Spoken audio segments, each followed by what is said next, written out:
Hello, everyone, and welcome to this episode of Cerberus at the Improv. I'm Peyman Ascari. Joining me today is Timothy Knight. Hey, Tim, how's it going? Good afternoon. Good afternoon. And also Andre Milosh. Hey, Andre, how are you? I'm still alive. Do not dream, gentlemen. Well, the week's not over yet, so we'll see what happens. See what we can do. I have a feeling we're going to have a really long episode today. It's only been 4 days since January 6th when Trump got certified, and it feels like it's been 4 years. And I think naturally the place to start would be the event in Canada, whose word I can't pronounce, Prorogation. Good. This is the one that's on everyone's mind. 5 stars would not repeat. Do not tease him. Do not tease him. Yeah, I'll get it wrong multiple times. It's not an easy word, and to be fair, I'm pretty sure everybody my age and younger could have gone a lifetime without hearing this word. So, like anybody my age, we went over to ChatGPT and we asked how many times has this prorogation been used, and it's actually more than once. It turns out almost every prime minister has used it. Can you give us a historical breakdown, Tim? You were talking about Stephen Harper. He did it to avoid what?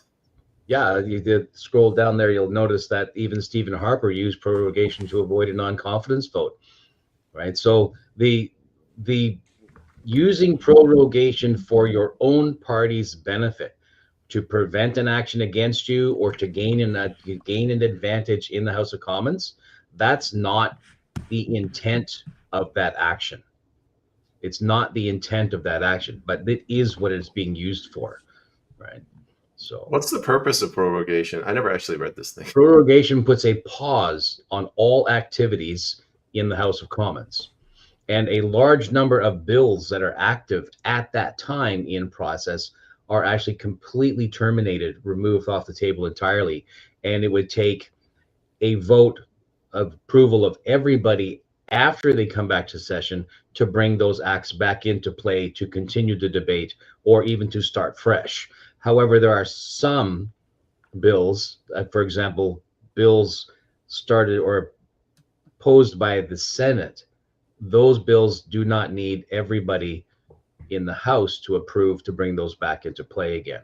So it gets a little bit convoluted, but the short end from the people's perspective is some of the bills that were contentious and of great concern to traditional and more right-minded individuals in Canada, those bills have been completely terminated. Some other bills remain, but they're paused. Right. So what was the original intent of prorogation? Was it just MPs having a jolly good time? Well, Timothy mentioned something. It's to do a pause, but when you do a pause, it's because you do a pause because you want to rest a little bit, because you work. That's suppose that career politicians really work. So to do a pause, like Timothy said, they use it for political purpose. And he mentioned something important, like Bill C-293 is in the Senate now. I think it is third reading, so it will not fall down. But there's a lot of they will not be terminated. But you use this instrument for political purpose to avoid non-confident votes. There's another thing that they use. It is, I don't know the expression in English. They speak all the time for long periods. Filibuster. So how do you say this? I believe that's a filibuster. Filibuster, yes. And they hard to pronounce word. They stall the vote, so they debate, and they use that a couple of times. I saw that in the House. So it's a way to. Wow, they're not even really efficient in the House of Commons. So and I think it's common practice. Yeah, these are abuses of Robert's Rules of Order, which are generally accepted gentlemanly rules for debate. In nonprofit organizations, particularly in Parliament, for a lot of these were established in England and later on in the United States. But what ends up happening is you have people who become very familiar with parliamentary process, very familiar, for the express purpose of taking advantage of loopholes and little known ways to manipulate these processes.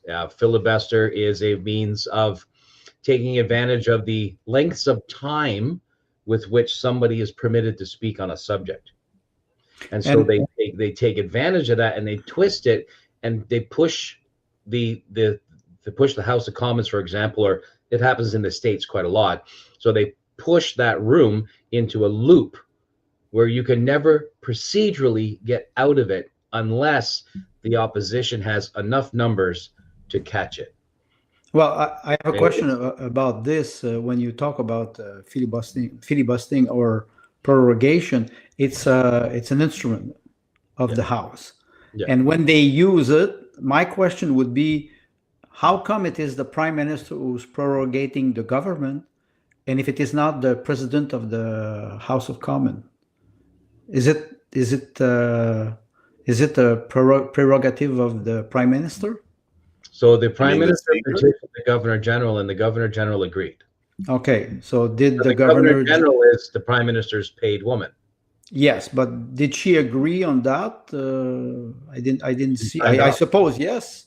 She agreed.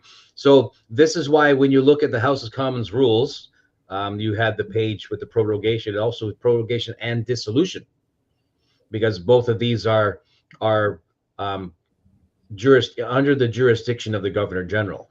Dissolution of the House or dissolution of Parliament, that occurs at the same time that a writ for election is dropped, right? In so doing, a member of Parliament is no longer a member of Parliament, but now becomes the incumbent if they choose to run again. So they go back into the race as a candidate with the title of incumbent, right? But so dissolution is the complete cessation, a pause for the purpose of an election, a general election, right? Whereas prorogation is a pause for the purpose of, insert self-serving requirement here. Yes, but what's the motive? Because when Trudeau is prorogative the government, he's stalling the Parliament on purpose. The House of Commons. The House of Commons on purpose. The Senate still sits for his, I would say, for his safety, for his political safety, for his political career. We see that the Liberal Party is falling down now. Everybody's leaving the boat, and it is and he said, the declaration is very funny. I will resign. Yeah, somebody said that March 24 he will prorogue again. It's entirely possible. So he will resign, but maybe in 15 years. Until the end of June. But given if he can maneuver the House of Commons such that, the value of prorogation to the opposition parties is that they get paid to do nothing. Exactly. Time continues to tick toward those 80 MPs qualifying for their 6-year pension. Well, work or don't work, and they're still getting paid. So now they're being paid not even to show up. Now they're guaranteeing another month that they don't have to worry about non-confidence interfering with their qualification for their 6. Well, they don't have nothing to say anymore. So during a prorogation, did these MPs go on vacation? Is that what it is? They go in their summer house. Some are going to stay at their place in Ottawa because the country does put them up in hotels or apartments or whatever arrangements they make while they're in session. But if I'm going to be prorogued till for another month and a half, I'm going home. Right? There is one law that will fall. It's the gain of capital on tax on gain of capital, and the law is not voted, and the ARC the registered Canada tax revenue, said that they would implement. They recommend to Canadian to put in their tax declaration. They recommend that they put it anyway. And in Quebec, the Ministry of Finance said even if it is not voted in Ottawa, and we will tell people to put it in their tax report. I said, wait a second, is there a law? There's no law. I mean, I would say to people, don't put this. There's no law that supports that. There's no law. So what you have are bureaucrats making the law. It has to be voluntary. Of course, I will give tax to the government voluntarily, like they already robbed me, and they ask me to voluntarily give donation. So it is. I kind of want to. It's a clown show. What you said, Andre, it ties into the other argument I was making. Like the Liberals are abusing the procedure to help their electoral chances. Yes. So they and people they want to gobble up. People that want to support the Liberals, they want to believe whatever they say. So they could say, "Oh, we're making your life so much better. We got rid of the capital gains tax hike," even though they were the ones that introduced it. Exactly. They got rid of it. Yeah. And that's like, I think they're trying to shift the attention away from all of the mistakes of the last 9 years. Yeah. And meanwhile, the Quebec government and the CRA bureaucrats, having gotten wind that this might become a thing, have decided that they're going to act on it and make it a requirement. That's another. Didn't we talk about this yesterday a little bit, where we said the complete disrespect for the rule of law? Yes, now you end up with, now this is 1950s Eastern Russia, the Ukraine, Romania. Yes, right? yes. Behind the block, where you have regional management making up their own rules.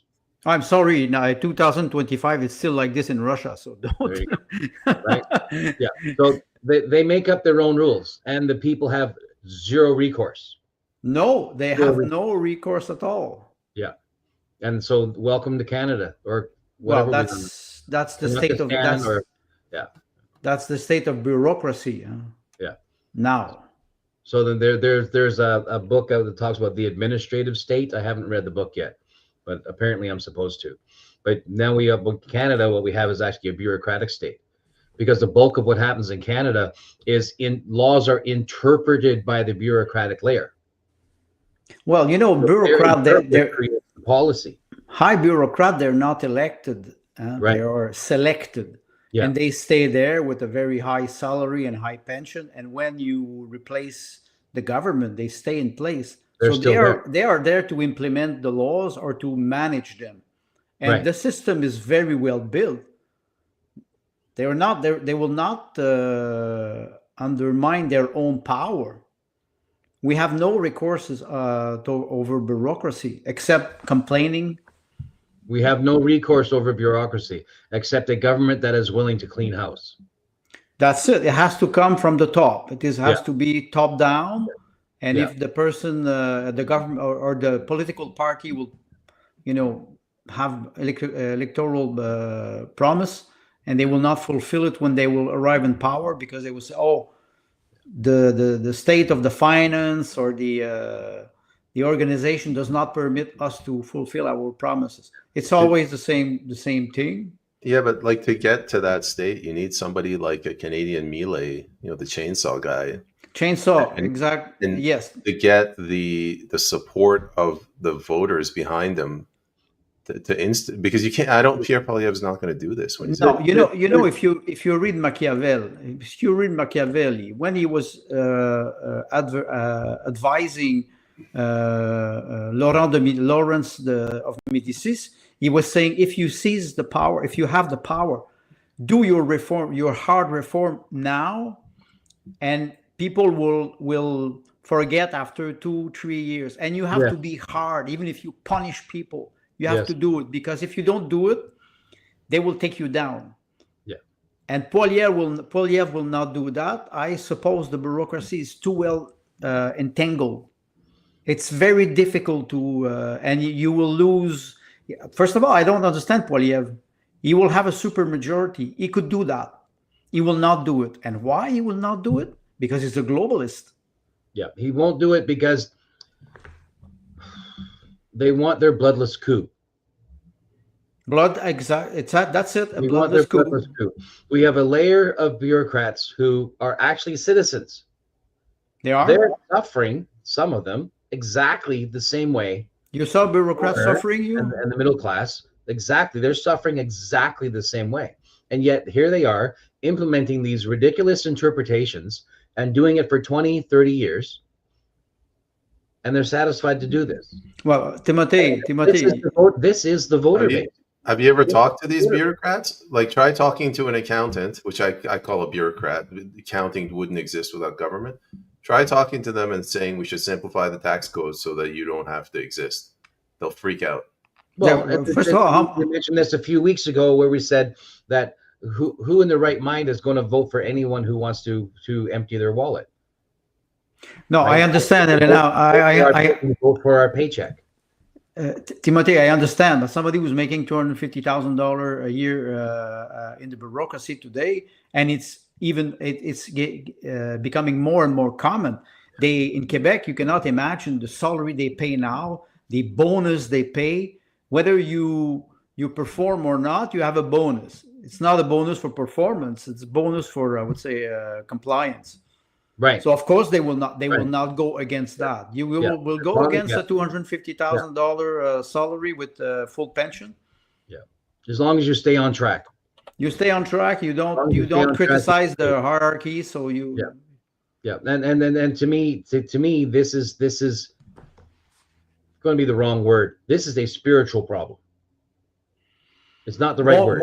It's not the right word. It's not the right word. But we have a cultural problem where people are satisfied to sit in their red tape chairs and punish their neighbor because I want my $250,000. And so this applies to police, fire, emergency, nurses, doctors, all of our front line. Who, I mean, look at the fires in LA as an example, where public agencies are intentionally not doing their job. Intentionally, yes. And it's visible. And we see that here in Canada as well. I don't want to jump to LA, but just as a point, because this is happening right now and it's obvious. And so we have similar actions in Canada, Salmon Arm, as an example, right? Where they intentionally prevented the, is that their salary? I just wanted to bring this up. Somebody sent me, this is my city, West Vancouver. The librarian is getting $197,000 a year. The librarian. Who? The librarian? The chief librarian, but yeah. Chief. And who reads today? Marshal. Who goes into a public library today? Well, someone who makes $200,000. I thought I was the middle. I thought I was in the middle class. Really hard. Starting to understand that I was poor all my life. He suffered a lot of pain. I don't have anything against the individual person who's got themselves into this form of employment, but there's this whole zeitgeist among this bureaucratic layer, right? And we hear down at the people at the street, we have this elevated view of first responders and emergency responders, and yeah, they do hard work. They do things that I'm not likely to ever be capable of doing. Probably never was. But these are the people. They are part of that layer. They are part of that layer, right? And was it Chilliwack? A town here in the valley recently dissolved its volunteer fire department. Are you mad? What in the flying F is wrong with these people? Well, it's the volunteer fire department. First of all, it's DEI, it's woke ideology, and you mentioned something. There's a layer. Georges Bataille was a French philosopher, and he wrote a book in 1935. Well, he wrote many books, but one of the article is the psychology of fascism, and he was showing that between the top layer or between the power and the people, you have a layer of bureaucrat, and they are not permeable. They are not, you cannot go through that layer to achieve power, and they protect themselves. That's why you have scholars, academic, high paid bureaucrats. They are there to protect the power from whatever complaining, insurrection, manifestation. I wanted to go to a question from one of the audience members. It's a good question or point. Self-governed. When you do not have a nation, you will have individuals only look after themselves. And when did that happen in Canada? When that asshat said, we are a post-nation state and we have no identity. At that moment, shenanigans were afoot, because self-governed is on the money. Can you be more specific? Which asshat? Pierre Trudeau Jr. Because Pierre Trudeau Jr. Legacy. He's only picking up Daddy's legacy. Daddy started it back in 68, 70. 68. That nonsense, right? And my generation's fathers, who had anything to do with the military back then, know exactly what happened.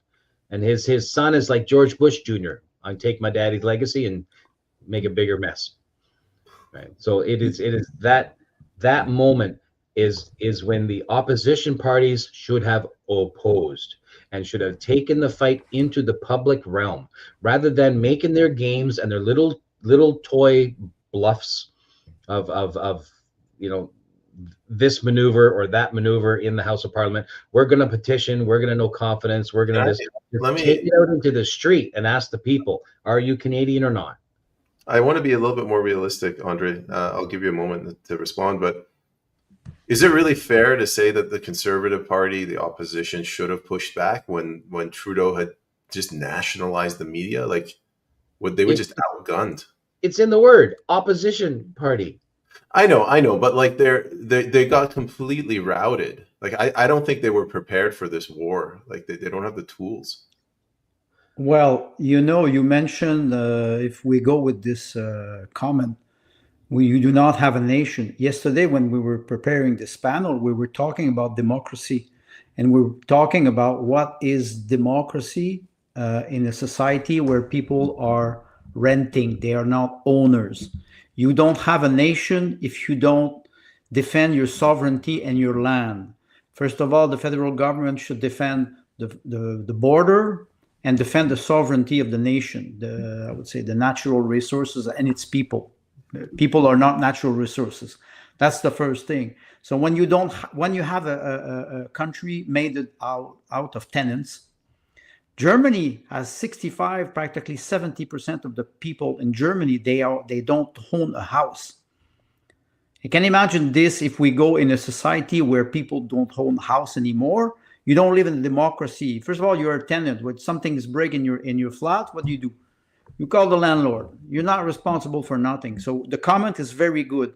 You don't have a nation if you don't protect your values, your border, your ideas. And I think if you put it back, you will have individuals only look after themselves. They are isolated. Why? We could make a difference between libertarianism and I would say today modern democracy, or it is that libertarianism will not, I would say, provide for common good or public or environment. We have to do it. We rely on each other, interdependency. If we do that, and if we delegate if we delegate the responsibility of violence, that's the purpose of democracy. You do not make justice yourself. You delegate to somebody else. You expect to have protection in return. What do we see now? A post-national country, which is I'm sorry, it's an oxymoron. Yes, it's an oxymoron. It's like United Nation. There's no nation that is united now. So it's an oxymoron. A post-national country means you don't have identity. People can do whatever they want. It's the Far West. It's the law of the most powerful. It doesn't work. It doesn't mean that people do not have a certain level of freedom, but freedom comes with responsibility and duty. Tim, and we're losing it now. I'm going to lead the witness here. Tim, you were talking, the three of us were talking yesterday, and you laid out your concept of a stakeholder, the US, the West. Can you repeat that? And then I want to follow it up with a story. Well, this is just my opinion, so completely unqualified. In the United States, when they began to push west of the Mississippi, they literally offered people land in exchange for their labor to go find good arable land and to manage that land for the purpose of commerce, not merely for the purpose of self-sustenance. So you had people who were moving across the United States, and to a degree, this happened in Canada as well, except CN Rail, right? And that's a whole different conversation, because CN Rail was Canada's version of robber baron, so only had to build one line, right? But in the United States, the idea was if you and your family pushed west of the Mississippi and you found a plot of land and you put a farm on it and you grew livestock or you grew fruit and vegetables or you grew grain or whatever, that you would not only for your sustenance, but so that eventually a town would spring up around you, and then that's how you grow and establish a nation. The other issues with the indigenous people, putting that aside for now, it's a separate conversation that lays on top of it. But that act of becoming a stakeholder in a young, growing country, that's what becomes a country. For 200 years, the Midwest and the Wild West was the identity of the United States. It was. I mean, I grew up as a kid watching movies that were almost exclusively cowboy and Indian movies, or robber baron movies, or the gold rush trails and exploring the Mississippi. Lewis and Carroll, Clark? right? Lewis and Clark going right. So this was, even as a Canadian, this was my experience of nation building, right? And then in Canada, in the schools, our experience of nation building, being from the Maritimes, was initially de Champlain, right? So the French explorers in Newfoundland, and then on the south coast, moving into the Montreal and Quebec City region. This was part of us. The Hudson's Bay Company and that expansion, and then the voyageurs, right? And so all of the, even as a maritimer, we were taught about the exploration of the St. Lawrence and the Great Lakes by the French and early Iroquois and Algonquin and whatnot, as they worked together and explored in the heart of Canada and the United States. And this was part of Canadian identity as I grew up. We had a more boreal, right, experience of how Canada became a nation, and we became a nation through our assimilation into the land itself. That's kind of how, we experienced Canada growing up, whereas the American experience was how we conquered, right? How we moved and we made the land ours. So these two things help to establish a very unique identity for, as a Canadian, in my perspective, as a child and a young adult growing up.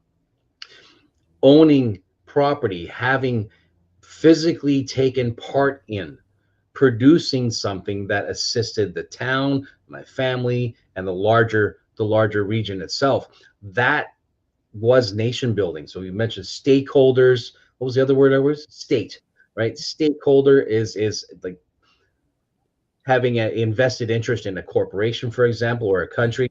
And then a stakeholder, I'm actually taking the concept of a statesmanship and pushing it down to the common level. So because you are building on your land, or you are building a family, or you're participating in your town, that makes you a stakeholder as well. And when you take these away from citizens and they become tenants, you completely remove the spirit of the enterprise, and you push them back into serfdom, right? They're still slaves. They just don't live on the plantation anymore. And that's true. Yeah, no, but this is very important what you said. Right? You're paying for your health care. Now you're paying for your education. Now you're paying for your heat and your electricity. Now you're paying for your food. Now you're paying for your housing. But in most ancient slave cultures, all of that was under the jurisdiction of the slave owner. Good, bad, or ugly, that's the way it was structured. And that's where we're moving back to, because we're not on the plantation anymore. But my slave master owns the building I work in. He owns he owns the company I work for, or he owns the building I live in, or he owns the hydroelectric company that or he owns the company that has the lease for my vehicle, et cetera, et cetera, et cetera. So the slave masters are still there. They just live on the outside. So that was very articulate. I'm gonna try to live up to that. My present day example of that is in Kamloops, if I'm not mistaken, a city here in BC. Some city wanted a car auto manufacturer to move in and set up a factory. So the city solicited these guys coming in to set up the business, but they couldn't get through the paperwork and the red tape that they themselves set up. So the business just moved off. Yeah. And it got me thinking, like, rather than letting people who are tenants, giving them the right to vote, only give it to the people that own the businesses. And let's just focus on businesses in cities. Whoever owns the businesses, the land, they're the ones that should be able to vote on policy that affects their land, which indirectly affects the businesses that come in and lease that land. If you did that, then I think they would not work against their own interests and put up all this red tape that screws over the city. But because we now have, as you mentioned, so many people don't own land, and the people that take Vancouver, so many of the people that rent there have the right to vote on government policy that they don't pay for. It's the property owners that pay for it indirectly through their property tax. And this disconnect, I think, is causing a lot of these issues. So you're moving back to an early Athens model, because in early Athens experiment with democracy, only landowners had the vote. And men. Right. That's Canada. Yes. Canada. Actually, Canada acknowledged women the right to vote before America. 1920. Yes, but it was around. Comes into my head, but maybe it was 2008.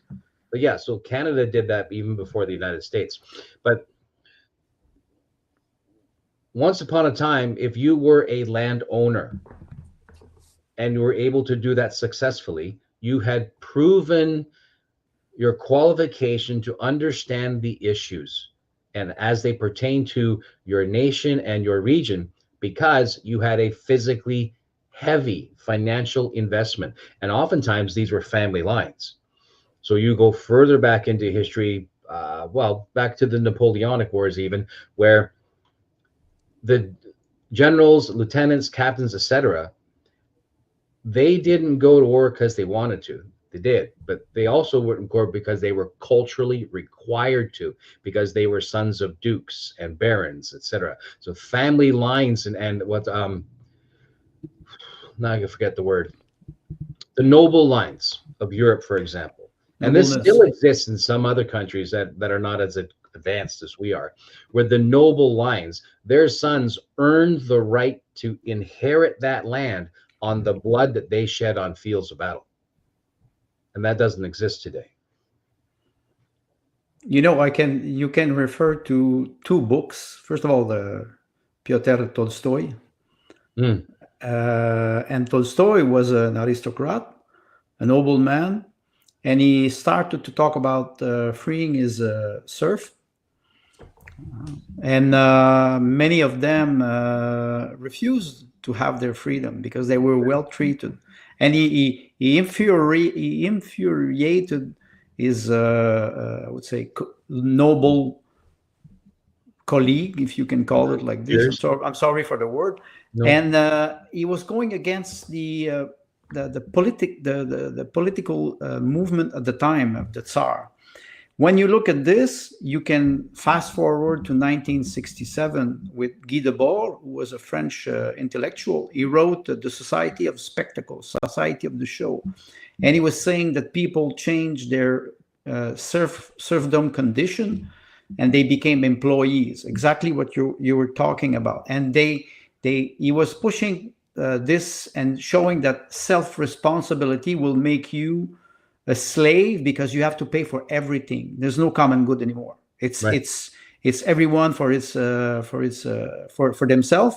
And referring to the comment that was there, people, they do not trust each other anymore. And I can understand them, because how can we trust the healthcare system? How can we trust the government when they lied since maybe half a century? They lie, and the media is there to fulfill or to promote those lies. When we talk about democracy, democracy is a word and a concept. It not has to be effective. If our vote is useless because we have no leverage, why do we vote? Why do we have 58% turnout? Because you have 42% of the population. They know intuitively. Yesterday, Timothy, you were referring to something. You said 100% of the people, they know the difference between what is right and wrong. So those people, even if they're not educated, poorly cultivated, they know what is right and wrong. And what they see now, 42% of them say it is useless to go because it's wrong. It's wrong. And you have the 58% who is manipulated. They are manipulated by the media, by the political party scheme. And when they arrive to vote, they are confused. And you see this, you see it, you see the anxiety of people. And more poor people who are not educated politically, they are easily manipulated. Yes. And that's why you have a high degree of volatility. We see this in the finance domain. The volatility is very high when people don't trust each other. The derivative product on the economy, it is incredible because people don't trust each other. They take insurance policy against each other. We see this in politics now. People, they do not trust the system. That's why the level of volatility is very high, and it creates a lot of instability politically. And political party, they're not mature anymore. There's no maturity in the House of Commons. Like Timothy said, they play games at their level. They don't listen to citizens. They do not comply with, or they do not answer questions. Come on, you have Paul Saint-Pierre Plamondon, who is the leader of the Parti Québécois. He said that if we are elected, and now they are advanced in the poll in Quebec, he said we will ban gas car and we will forbid Quebecers to go buy cars in Ontario, and they will not be able to bring it in Quebec. This is communism. And he's not even afraid to say this. Actually, that's a tariff. But exactly, but that's a tariff. That's a tariff. It's not only that, he will forbid people to do that. This is the real sense of communism, is that the government says you do not have the right to think outside of the narrative, outside of the matrix. Andre, you have one specter. One side is the fascism, the other side is communism. But the common denominator is it is governed by one entity, one elite. We call them in Soviet Union, they were calling them servant of the people, right. Quote unquote. They had everything. You could compare Moscow, St. Petersburg, and all the rest of the Soviet Union. It was two different ball games. We are in this now here in Canada. What will happen when we see how they behave? They behave like children. They're not mature people at all. They have the brain of teenagers. Trudeau is one of the examples, but Poilievre is not better. Andre, you were talking about, I guess the political parties aren't very mature. So we've got prorogation. We have this 25% tariff, which is distracting people from the disaster that is Trudeau. They've increased the entrance fee, whatever, for the leadership race from 75,000 to 350,000. And if I can find it, the BC opposition leader, he came out and he made a really shocking statement to me. Anyway, it seems like he's trying to meddle in the affairs of the federal party leadership race. I feel like the noose is tightening. Like I feel like a trap is being set. and we're all moving in a certain direction. And I feel like the parties are a big part of this. Well, yesterday we were talking about the global geopolitics actual, and we see that you talk about Rostov, but it's the same thing. I don't like the woman at all, but I will quote Hillary Clinton: "Pay for play." In 2009, in 2011, they invaded Libya with Nicolas Sarkozy. They bombed Libya without any UN resolution. Exactly what they did the same thing in Iraq. And you have to pay for play. So now the leadership race is what? You have to put $350,000 to be able to participate. Who can do that? Which citizen can do that? I don't know. But it's a paywall. Well, it's a paywall. It's a paywall. You cannot go into politics if you don't have the money. If you don't have the influence, if you don't have the money, if you don't have the support, the network, you just don't go. You just don't go. You have no. It is so the voice of an ordinary person today cannot, even if he's eloquent, he will not be able to achieve the leadership race because he doesn't have any support. It is not about ideas. It is about network lobbying. That's the definition of the establishment and the bureaucracy. Everything is locked. Now we're used to lock down now, so it is. So there is good news in that, and that is their circles will become increasingly smaller. Yes. They will have an increasing range of influence because of the oligarchic nature of their business arrangements outside of Parliament. But their circles themselves will become increasingly smaller because they have to be more insular to protect themselves from outside assault.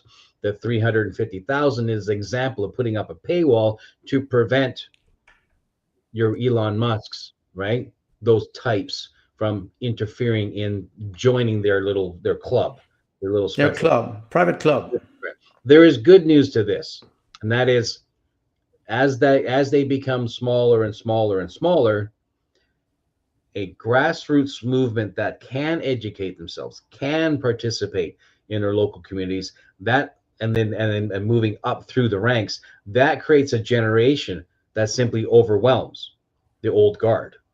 Right. So this is an example of the Hebrews and Egyptians and the others who left Egypt in the Bible story, and that they still retained that attitude and the behavior and the lifestyle they had in Egypt, as opposed to becoming the new nation that they were designed to become. And they resisted that. So partway through, they were told, you who came out of Egypt will not live to see the new land, but your children will grow up in this new nation. They will grow up in this new lifestyle, and they will inherit the new land. You take that idea, model that onto a civics program where people become engaged in their society, and that generation will have integrity. They will be engaged with each other. They will be stakeholders in a nation, and that will move them into these positions of power and control over time.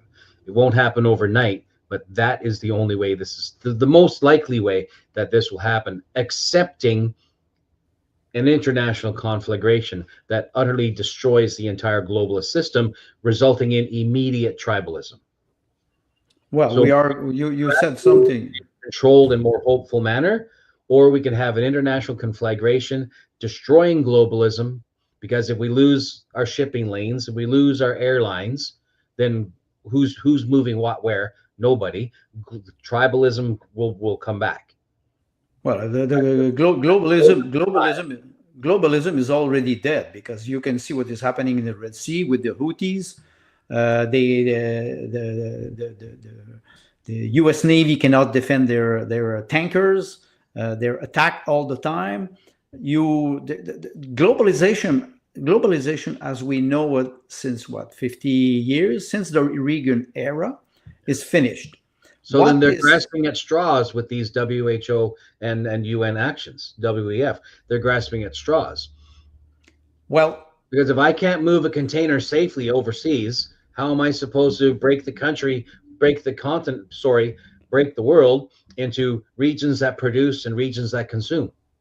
No, we will go back. We will go back to autarcy. Well, what happened? What it was 2 weeks ago when a Russian boat was sink in the Baltic Sea, and nobody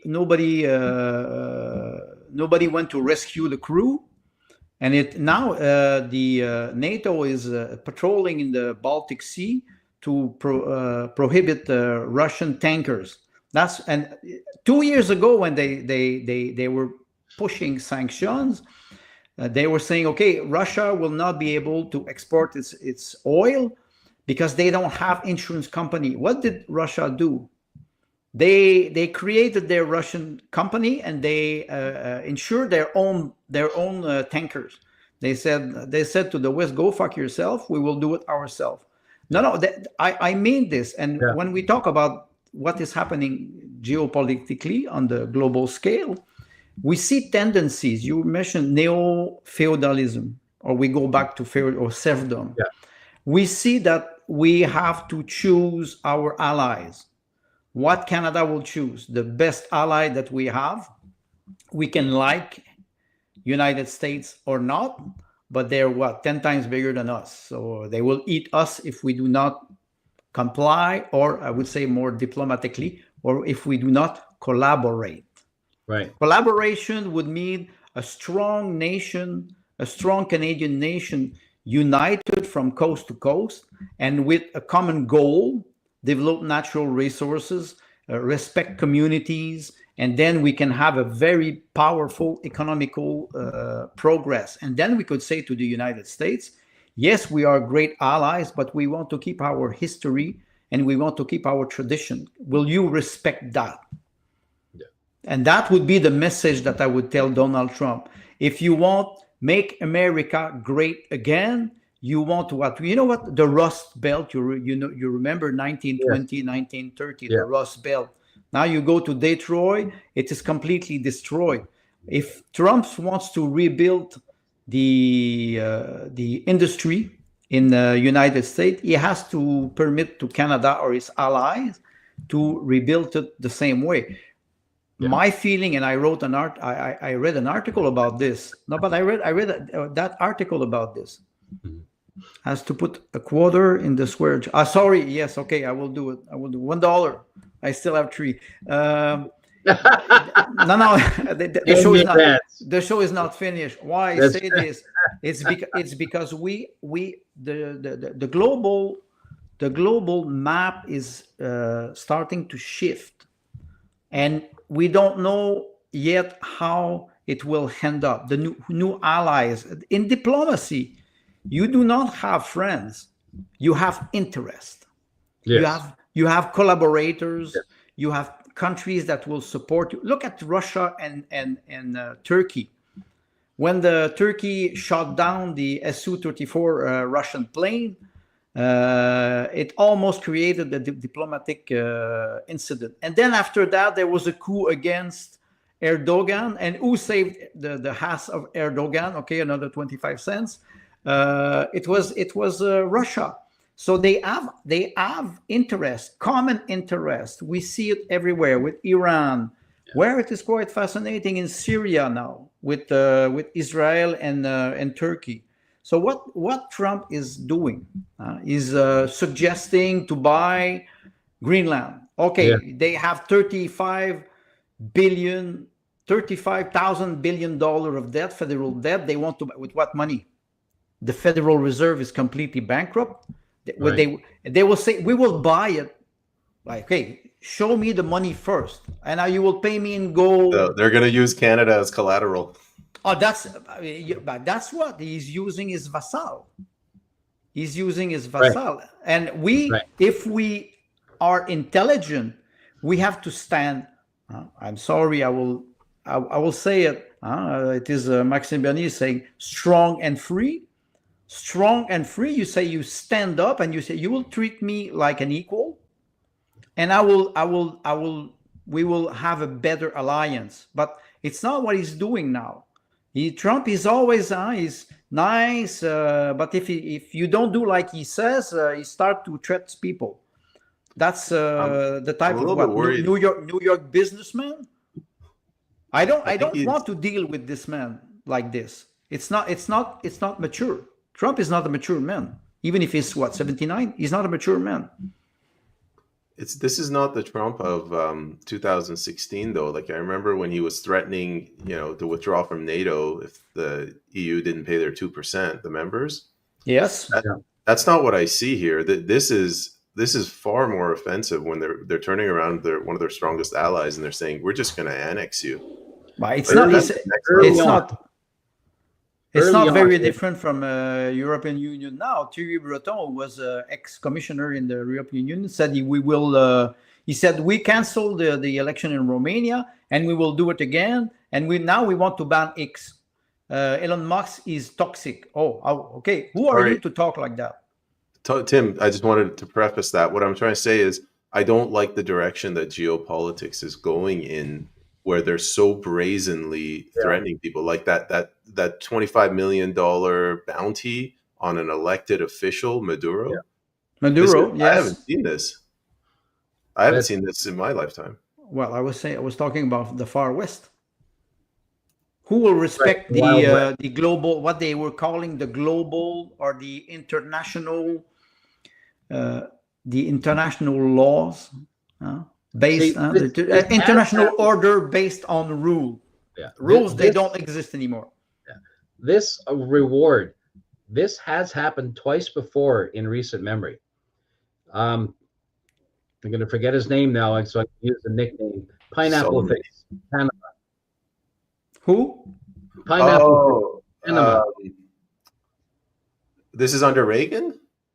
It's in my lifetime, so it's recent, right? So where they ended up going in, they sent the forces in, invaded Panama City, found Noriega. Manuel Noriega. Yeah. Right. There was a reward for him, and they ended up having to go get him themselves. Who else? Well, the BBC. Gaddafi. Gaddafi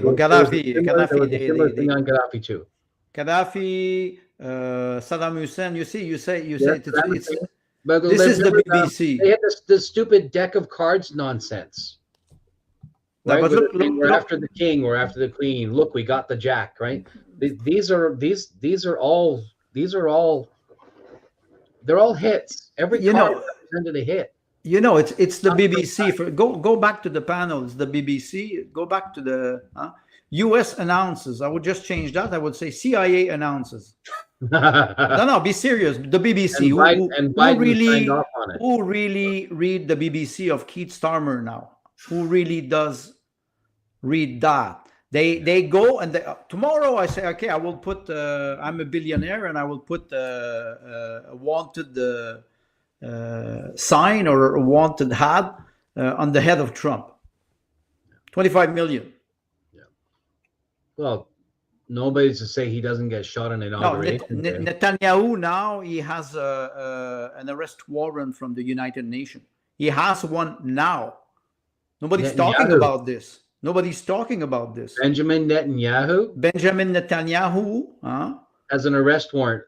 From the United Nations. That's what since a couple of weeks or months. The Nobody's UN talking. Or the ICC, ICJ, the international court. Yes. Okay. Putin has one too. Putin he cannot go travel anywhere. That's since 3 years. Well, yeah. Since 3 years, it is Lavrov who goes. It is Lavrov who goes to China. He comes to There's no international order anymore. Everybody's doing what they want. The remaining NATO countries are not obliged to defend us if the U.S. invades Canada, Jody. No, they are not. The reason why is because Canada's payments or financial contribution to NATO has been 2% of its GDP from the beginning. It has never met the 2%. Okay, never. That's one thing. Yeah, in fact, it slapped NATO in the face by sending what? Are we at $13 billion that Canada has sent to Ukraine? It was supposed, if it was going to make any contribution, it should have paid its NATO dues, but it sent the money directly to the Ukraine. So if I was NATO and the US were to make, aggressive actions, NATO would be like, well, you're not playing nice in the sandbox, you right? Yeah, accounts receivable. Yeah. 2022 or 2000 at the end of 2022. Yeah. One air defense missile from Ukraine ended up in where? In Poland. And immediately the press released a declaration saying it is Russia that attacked Poland. Article 5. Article 5. Everybody would say, shit, NATO will go and defend Poland. And Stoltenberg does, no. It doesn't work like that. It is not possible. And then they realized that it was the anti-missile system that malfunctioned and failed on the farm in Poland. So I'll tell Forget you guys about the Article 5. NATO is a paper tiger. NATO has no recourse. It is quite funny. And accountability? No, forget this. NATO is the strong arm of the European Union. Strong arm of the European Union, right? The European needs Well, I'll say that 3 times fast. The European Union needs to put the threat on a country in Europe that's not playing ball. They send NATO after it. Well, NATO would basically be, NATO is the public cover story for CIA actions. Well, yes, and you see the comment again, NATO will not be there. No. NATO is already a dead corpse. Yeah. It's already it is a walking, living dead. It's proven. Yeah. It's public relation. Only that. Only when you look at this, what do they do now? For 40, 50 years, they were creating small conflict to destabilize small countries, to implement democracy. And the World Monetary Fund was always arriving, said, you will do those reform and we will give you a loan. We'll not give you the money. We give you a loan and you will permit those multinationals to come and destroy your economy. We saw this in many countries, Venezuela, Argentina. So what? But now it is not working anymore. This type of threat is not working. So I see that, I don't know if it's the CIA or United States, but they try to do the same thing. They try to do this in Romania. They're trying to do this in Georgia. You saw the president of Georgia, the woman who has the French citizenship. The mandate was ending December 31st, and she was in the presidential palace, and she said, I will not leave. I'm still the official president, which was not true. The next day, she was exfiltrated, and she was there was a mob, and she was so afraid. People said, you are not president of Georgia anymore. You're out. You get out. Georgia and Moldavia. So now they try to destabilize all nations because we are in an era where you will really redefine the borders. How it will end up, I don't know. You have a map, Peyman. Canada, not Canada. What is Canada? It is what? Canada is an history. It is ideas and people. I wanted to talk about that. Let's not talk the about exactly. the concept of a republic. Like, maybe not all Canadians can articulate this well, but what they really want is a republic. They're tired of this parliamentary system that's abused them. It's not even parliamentary. It's democracy. It's 51%. We'll take whatever you have. What do you guys? I don't think Canada knows what a republic is, and that they look at the states and think that's it. It hasn't been a republic since before the Federal Reserve. I wanted to mention that you and I were talking. Not. I was reading a book by Rothbard, and he said that during Jefferson's life, like Jefferson was getting frustrated that his successors weren't true to the Constitution. And he's like, well, it was really Jefferson's fault with this whole Battle of 1812, all these wars, and it just eroded the concept of a republic. So I'm wondering, like, is it even possible? Well, what we were talking, any form of government can be self-sustaining if the people involved in it have integrity to sustain the ideology and the principles of that form of government, right? Even a straight up evil dictator can maintain a hereditary dictatorship if everyone in his line operates the same way. Keep this dictatorship going, in which case you have to erase the moral code, right? And anything that comes against that threatens that particular form of government is ruthlessly put down. So let's look at the moral side of the story, right? The Disney side of the world, because Disney is moral, right? That's a different conversation. Right? Most of the world's history is monarchistic. Most of the world's history is monarchistic. A chieftain or a king of some type. You want a republic? Well, okay, so let's say you have the Articles of Republic, which we already have a model already drawn up. Yes, integrity has a monetary shelf life. She should be doing the show. I'm going to go on a break. No, she's exactly right. The monetary shelf life. So we go to greed is the root of all kinds of evil. And the moment you put people into positions of power, other people who, if they cannot get that seat themselves, they will do their best to influence that seat to their benefit.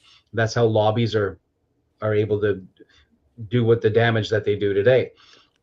Back to the subject, if you want a republic, then every single individual that goes in to become part of that republic must swear under heavy penalty to never breach their oath to maintain the republic and its articles. And they won't do that, because integrity has a shelf life. It's monetary or whatever, or otherwise, it has a shelf life. So any system is, what's the line we heard?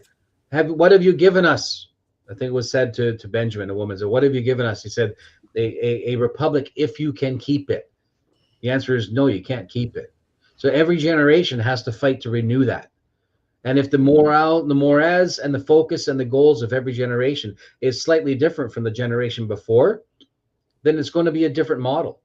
Maybe the democratic experiment of the West, the last 500 years, I guess, is done. That's exactly, and I know Peyman doesn't like me when I quote Anna Arendt,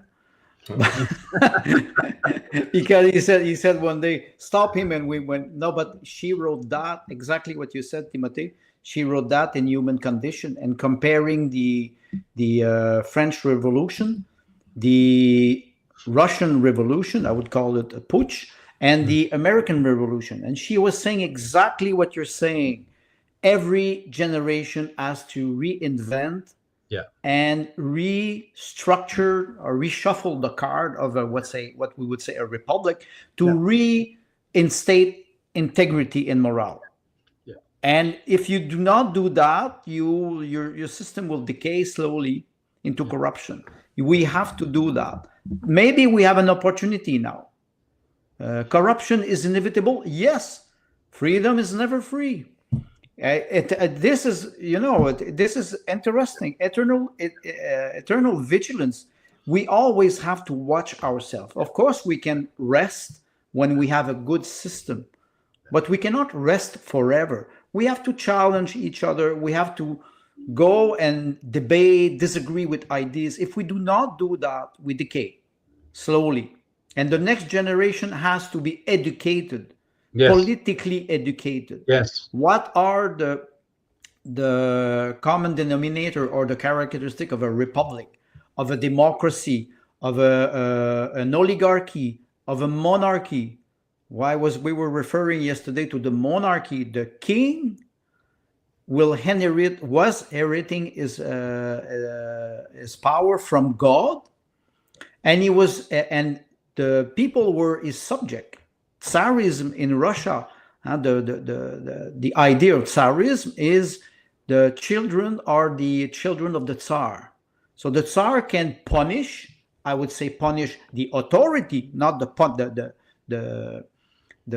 physical punishment, the authority, reestablish the authority, a good justice system. How come we have today so many crimes that are not punished? But when you speak in UK now, you speak against something and they send police. You post something on Facebook and they send the police. Tommy Robinson, 18 months of jail because he started to challenge the 2 tiers of justice. Yeah. Exactly. So we are like this now. The system is corruption must have parallel consequence. So if we cannot ask Trump, even if he offers an alliance, we cannot ask Trump to fix our own problems. We have to fix our own problems first, work together, and then after that we will be able to have a good negotiation. Do you guys think? So, Jody, another great line: "Corruption must have parallel consequences for it to be mitigated." Is the solution to bake into the Constitution penalties for violation of that Constitution? We have a lot of stuff baked into the Constitution that, quite frankly, put a quarter in the swear jar for me, nobody gives a flying fuck about. 25 cents. Is it Andre, lend them one of yours. I will lend it to you. I will loan me that? Okay. At what interest rate? No usury has 10% or less. Don't ask. No usury. Don't ask. I will lend you that I'd 25 like to cents. combine Gary's comment and Jody's comment. Yes. Eternal vigilance is required. And then we need consequences for corrupt behavior. I think that vigilance is twofold, and that is an education system, civic education for students from a very young age, right? Let's say elementary school up, like grade 5 up, civic education, so that they become aware they become aware of who and what they are within a nation, and how to engage with it at multiple levels. The parallel consequences, that would be from a constitutional level, and that is that elected members of parliament and their subsidiaries, so that means and their hirelings, are held criminally accountable equally to the Criminal Code of Canada and the civic lawsuits, because right now they are not. For example, if Trudeau were to walk away, take his long walk in the snow to actually do it instead of his slip in the slush. There's no snow this year. No snow. Right? So if he were to do that, there would be almost no way that the justice system could charge him for any crimes, because he would no longer be acting, because now he becomes a private citizen and is effectively absolved of all his sins. I can tell you a small change that. I can tell you a small anecdote. 2007 in Walkerton, Ontario, the manager of the water system of Ontario was criminally charged, 7 years in jail because 7 people died, 6 people died of E. coli bacteria. And why I say this is because I studied the case, and in my village we had a public water system, and I had to manage it for six months, and it was a disaster. And the law in Quebec says that the manager, the organization will pay $50,000 fine if they do not comply with regulation, and the manager. I said, okay, it's money, but imagine if you are criminally responsible. That's what happened in 2007 in Walkerton. The man was criminally charged. Now look at the pandemic. People, they say we will bring the government to court. Who will pay? The citizen. It is what? No. It is very important what Timothy said. You have to be accountable criminally. If you did a crime, you violate the Constitution. That's treason. Yes. And where are the lawyers? Where are the people who will stand up and say, okay, we accuse this man of treason? It is not even the government anymore. It's the individual. Timothy mentioned something important. Timothy mentioned something important. He said it's not the structure or the concept that are broken, it's the individual that are corrupt. And this is where we have to draw the line. It's the individual that we have to target. Forget that. Oh, you're racist. No, it has nothing to do with it. You break the law. It's not the structure. It's you. The structure permits you to break the law, but you act. It's individual who acts, not government. Tim, before you go, you owe some money. Jody wants her payments for pre-announcement.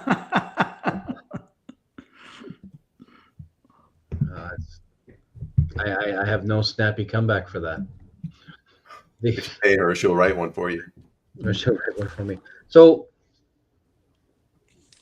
as bad as we're painting the picture to be, and the insights that the viewers have, there's still a way through this. The structure is fine. The people operating it are corrupt. Therefore, the baked-in self-correcting measures, the departments, the investigations, the boards, the committees that are designed to look at Parliament, and that would include the legislatures, your town hall, your school trustees. They have internal designs and structures and departments whose sole job is checks and balances to make sure that the elected officials and their hirelings, the bureaucratic layer, are doing their job. But they have been under budgeted, understaffed, and under maintained for decades now on purpose, so that when the next generation of politicians and public servants come in, they don't know these things exist. They do what they're told. They just do what they're told. We need a generation of children and young adults who take an interest in the system. It's so easy to say, the system's broken, because I can look at an inanimate object and swear heaps of curses on it because it's not a human being. But it is not in the human being nature to single an individual out who might be my neighbor. And that psychological thing exists where, okay, it's easy for us to heap curses on Trudeau because he's put himself in a position where he's done these things. You can even say that about Singh. I keep forgetting the Bloc's leader. All right. Oliver, right. So these are people who have, Elizabeth May, when she gets off her bar stool, but you can easily take these individuals who have foisted themselves into the hallowed halls and pedestals from which they stand, and they make themselves the lightning rod intentionally because they're making the money to do so. And some of them really don't care about you. They legitimately don't care about you. But if we take a generation that says, we are going to do this, we know how the system's supposed to work, we have integrity, we're tired of the nonsense, and we have to find those people, and we have to support those people at every level. We have to find a man and woman who are willing to get up at 5 a.m. to do the gymnastics classes, like for the clubs, and hockey clubs, and soccer clubs, and those Boy Scouts and Girl Guides and all these other organizations that we're not allowed to pronounce their words anymore. Like, we need to become involved at that level, to get involved as a school trustee and to stop the woke garbage from getting down to our children in the first place. We have to undo all that damage. And then those children that will come up, they're savvy. They know what's going on. Once, when we were little, we said, hey, we can call black from white. We knew the difference. We know right from wrong. Well, our children can too. It's in their DNA. So we need to encourage that, to train it, to educate it, right? And to raise them up in a way that they should go. And then they can return this country back to stability. Our goal right now is to put up the wall that says, no more. Trudeau, you're done. No more. We are not having another Coots 4. Not happening, right? We are done with that nonsense, right? What do you mean masks? No. The answer is no. So our generation says, no, we put up the wall. We do not bend. And we defend the children to make sure that they're trained effectively. And then they teach that into our local schools, into our local communities, and lift each other up. The question asked, would a republic be maintainable in multiple cultures?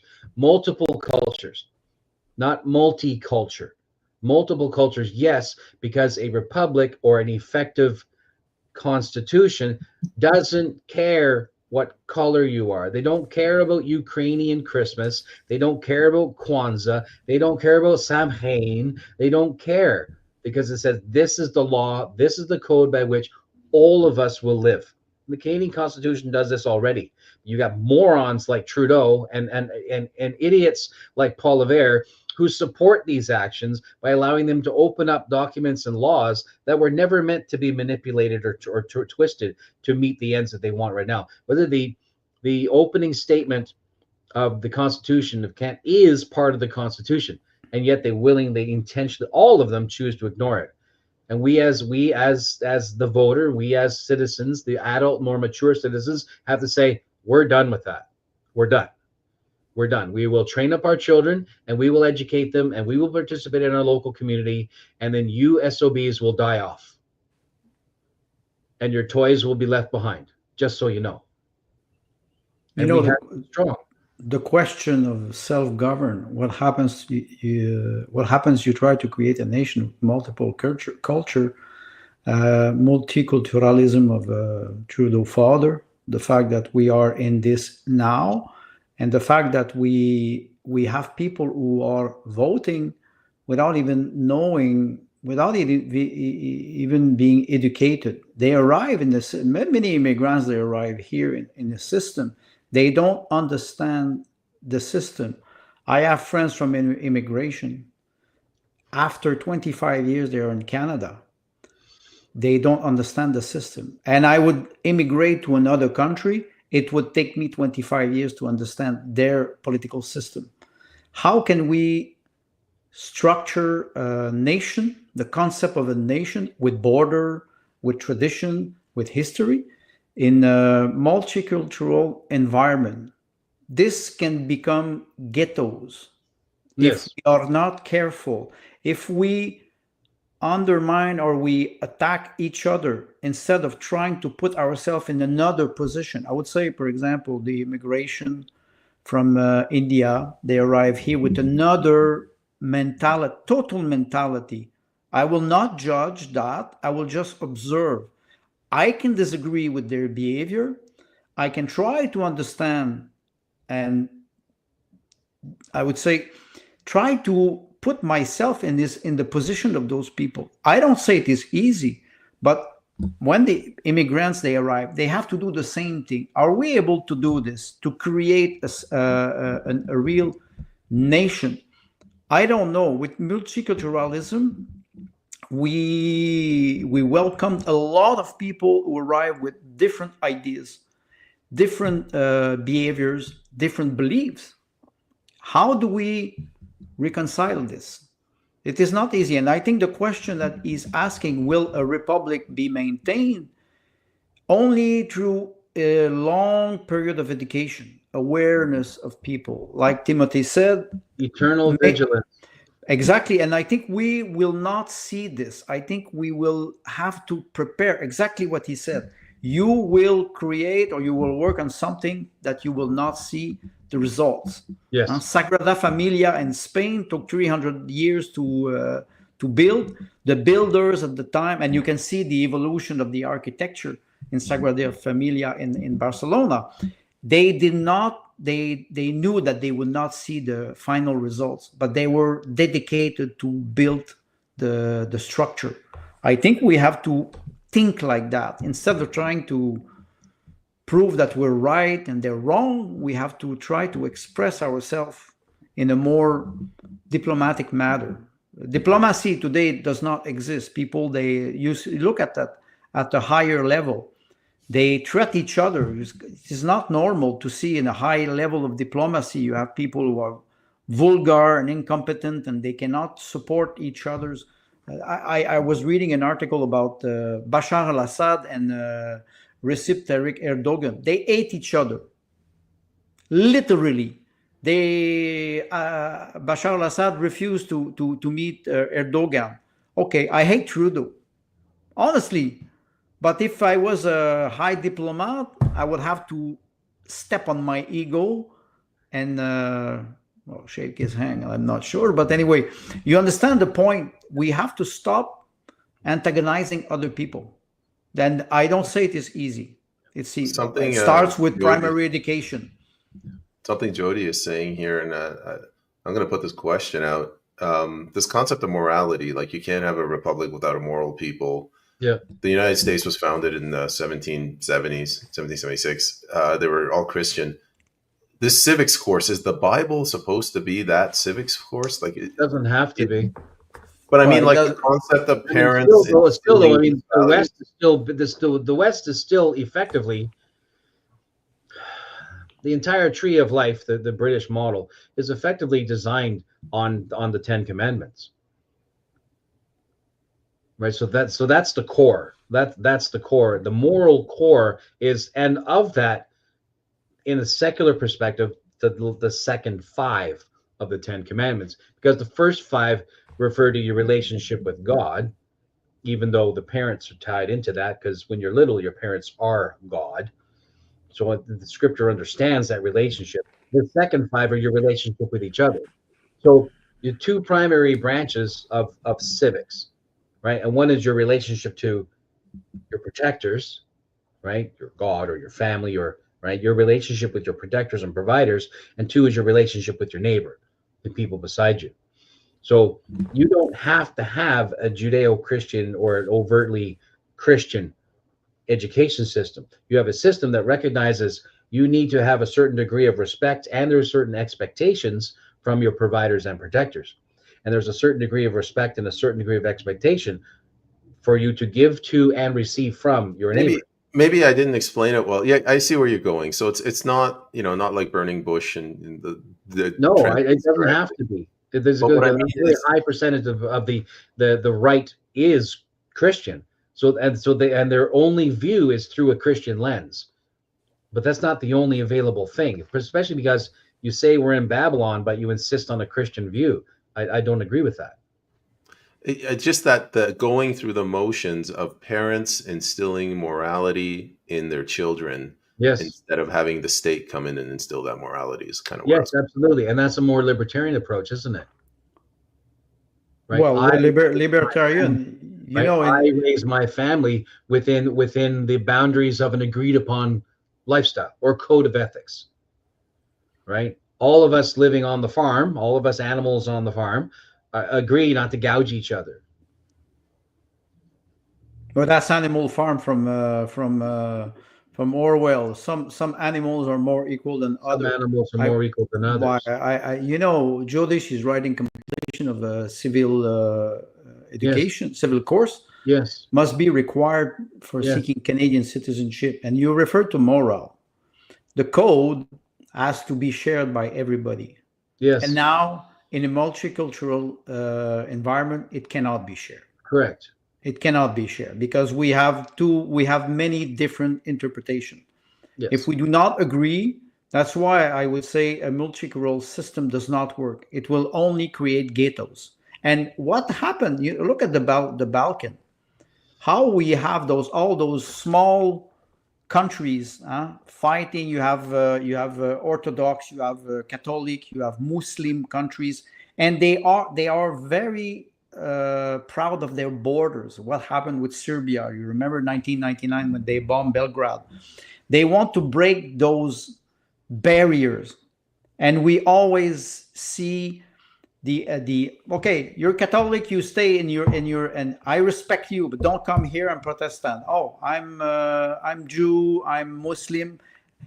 You need a private property, a private identity to be able to go on the public places. If you destroy that and you try to impose one system to everybody, that's communism.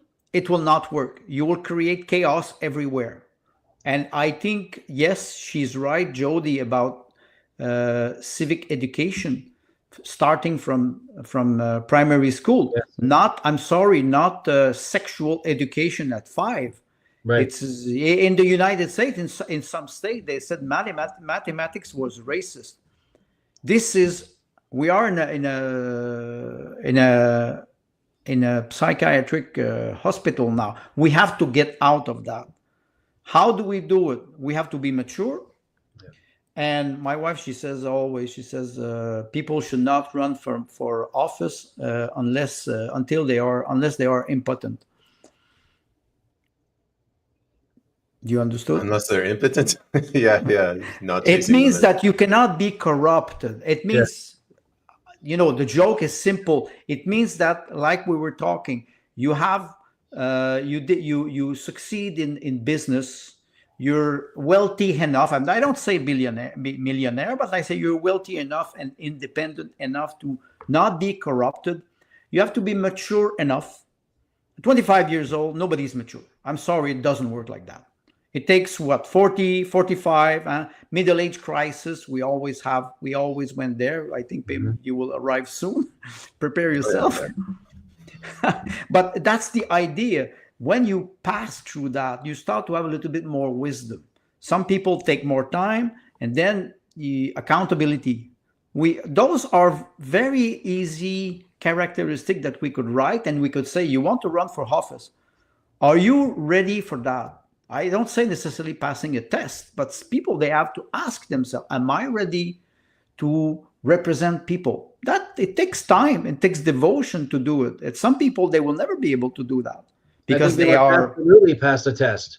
If I have a captain, lieutenant, a captain, a general of any number of stars, he will absolutely have to pass a test. He will have to pass a test. Absolutely have to pass a test. You saw what Why happened. Should a politician be exempt from that? You saw what happened with DEI when there was a captain of a ship that sunk the ship. Oh yes, I'm sorry, she's a lesbian, and she was hired because she's a lesbian. I don't have nothing against lesbian, but she was not competent.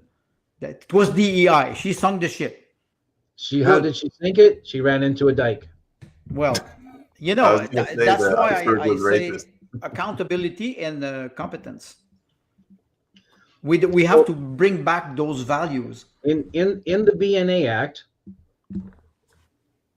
a man, and it could only be a man, would become a senator if he was over 30, a landowner, a business owner, married, with children, not in debt. Yes, exactly.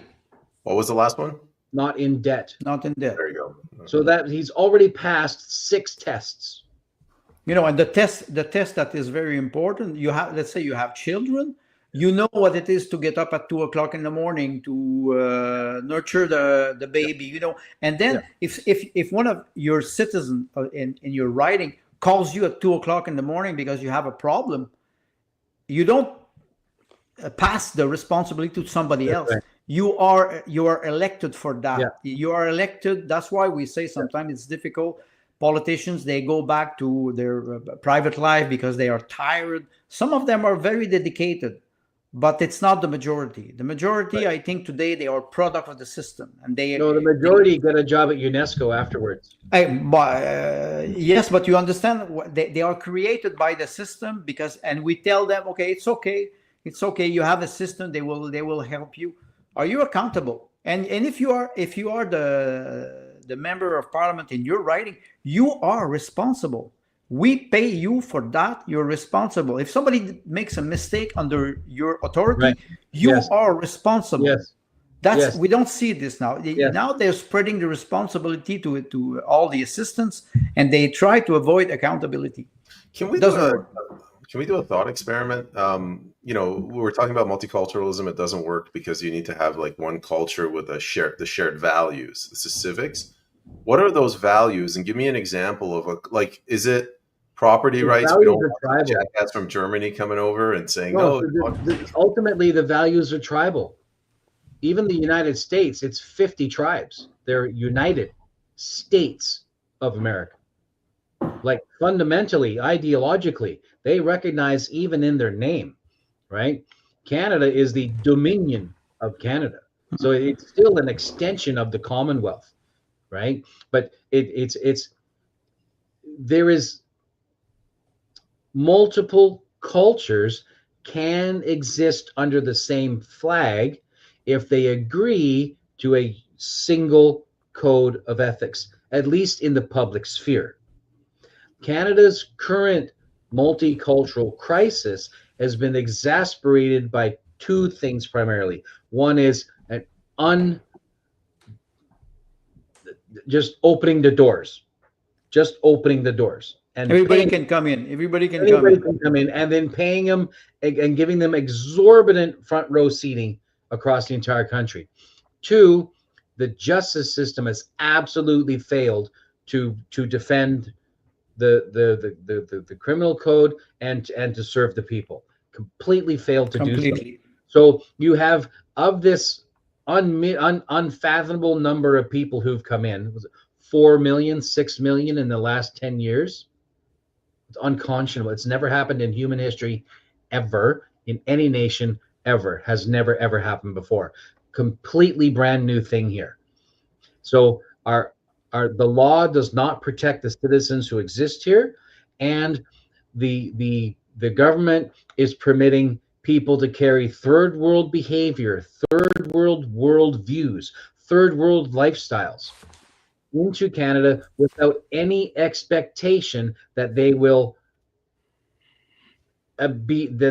behave appropriately in public spaces, and a fair number of them do not. No responsibility, no duty. There's no making sure that there is alignment with the principles of living in a first world nation and under the extraordinary degree of freedom and largesse that first world nation citizens enjoy, because we all agree not to rape each other. We all agree not to be swinging swords out in public parades. We all agree not to be smashing Montreal downtown streets. We agree to these terms. I mean, unless Vancouver loses a hockey game, right? But by and large, our culture has agreed to these, right? So yes, the wokeism has permitted this behavior. And wokeism is a mental disease. First of all, it's not very complicated when you study the little bit psychology. Right. Christmas concerts are going back to the late 90s. Absolutely, it's because so much of wokeism is kind of like the final form of the Pokemon called political correctness. Does anybody catch my reference? Yes, political correctness. Wokeism is a cancerous evolution of political correctness, right? So we need a justice system that says this is the rule of law, adhere to it, or be punished.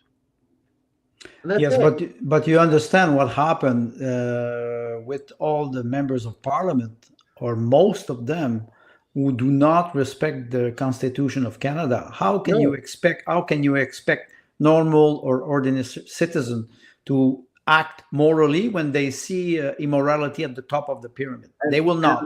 And that's a fair question. While I still insist, it becomes 2 points again. While I insist that elected officials be criminally accountable for their behavior. Yes. I know that there is not the will of the people to do so, because we've been taught to do it once every 4 years. Right? And knowing that, I think that if we do not change it, that Canada won't last much more than another generation or so. It won't last, and what will happen? And if it does begin to come apart at the seams, and the different provinces begin to secede away because they've lost faith in the experiment that is Canada, then tribalism will reestablish itself. No, we will go back to feudalism, and we will have to choose our alliance. If we go back to the beginning of the discussion, when Trump is, I will say, he's not threatening, but he's strongly suggesting to buy Greenland. He went there. People, they had MAGA hat and say, wait, okay, maybe you prefer to be part of the U.S. Well, it's theater. It's theater. That's theater. Yes, but I don't even pay that any mind, because it's theater. But don't forget, it's theater. But behind the scene, you have technicians who are orienting, and you have puppeteers who are manipulating. So there is a goal. I want to turn Christmas to self-governed concert. question. Yeah, she's saying that Christmas was canceled in the 90s before this massacre. It was canceled. It was happening. It was happening. In 1990, 1993, I started to see in Quebec, people were saying Happy Holiday instead of Merry Christmas. Right. And now in Quebec, and now it is everywhere. Nobody says Merry Christmas anymore. I say Merry Christmas, they get angry. That's right. Well, you know, see, that's the fruit of political correctness. Exactly. That's it. And people, they comply slowly. And we saw during the pandemic how they comply. There's a lot of people who comply. They were threatened. Yeah. And Christmas is one example of political. I don't call this political. I call this cowardice. Yeah. But what I'm trying to get at the root of the problem. This is not that we're bringing in people with different cultures. Like, this is homegrown. This is what self-governed is pointing at. This is Canadian leaders that have unleashed this. It's a movement. It's a global movement. That's the consequences. That's the consequence of globalism, and we're starting to feel it. Yes, immigration has an impact. If you have immigrants who arrive in Canada and you have 10,000, 100,000 people who come, and they come from different parts of the world, but now you have mass invasion of people who come from one place and they all arrive here. Of course, you arrive here and you call your friend, you say, hey, it is incredible. They give me $200 per day. I don't have to work, blah, blah. So, and it goes very fast with internet. That the movement is amplified now. But we lack morale in Canada. We are a secular country, and we do not implement a good moral code. We had this struggle in Quebec for 15 years about, there was a course, ethic and moral, and you had two philosophers who were working on a moral code, and the Parti Québécois at the time was defeated because they wanted to implement a moral code, secular moral code. The idea was good, but they were fighting on the means of it, and it never worked. And where did we end up? Without any moral code, without any ethics. We see it everywhere in all domain of society. If we have to ask ourselves the same question. It's not only a social question. It's an individual question. Each person has to ask themselves, how do I act morally in a society? Do I have only? It is Jose Ortega y Gasset was writing this in 1925. Timothy mentioned the nobleness. People, they are officers. They have a duty to serve. Yeah. The mass man has no duty. He has appetite, and he will follow his desire, because we tell him back to the trampling. Exactly. We tell him to follow his appetite. I'm free. My body, my choice. No, that's it doesn't mercenary. It doesn't work like that. Then you have citizens who are behaving mercenary. They become mercenary. We see this in Ukraine now. They become. I am an agent of that which will be to my best advantage. What does mercenary mean in that context? It can be making sure I'm in front of the line at the grocery store. That's ghettoization. It's a call. The people, they are in call. They are in sect. Me, I defend. I'm a sportsman. Every the LGBTQ plus whatever you want. They're all in a cult. You cannot think outside of the box.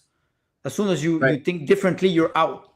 You saw some women who started to detransition because they said, I was completely brainwashed. Sect in the 1980s, we had sect, and what they do, they take somebody who's weak, they isolate him, and then after that they take control of his mind. That's exactly what we're seeing now. People, they cannot have critical thinking. They don't. And we have to help. We cannot help them. We cannot help. We can only help maybe the new generation. First of all, protect children from ideologies. Yeah. Give back to the parent the authority, the moral authority, and help them. That would be a good start. Well, I'm at a point where I'm not going to go approaching government saying, give it back to us. I'm saying, you never had it in the beginning. You never had it in the beginning. Exactly. We do not Yes. recognize the authority you claim to have. I was going to say your 25 cents are up. Be careful. Tread carefully. I'm over $1 now. But I think you're right, Timothy. The manifestation for children. Yeah. 2 years ago, 3 years ago, it was 2 million people. After that, it started to go down because I think the woke movement, was starting to lose ground. But we still have to be vigilant. Like you said, the government never had this power. Yeah. They take it. Yeah. We will take it back. Yeah.